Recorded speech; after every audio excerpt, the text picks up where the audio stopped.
Hi friends, ನಾನು ನಳಿನಿ.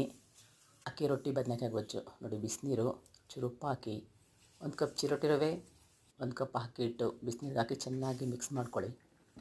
ಇದನ್ನೊಂದು ಸೈಡ್ಗೆ ಇಟ್ಬಿಡಿ. ಈಗ ಗೊಜ್ಜು ಮಾಡೋದಕ್ಕೆ 3-4 ಬದನೆಕಾಯಿ, 3 ಟೊಮೆಟೊ, 2 ಈರುಳ್ಳಿ ಇಟ್ಕೊಳ್ಳೋಕ್ಕೆ ಮಸಾಲೆ ಮಾಡ್ಕೊಳ್ಳಿ.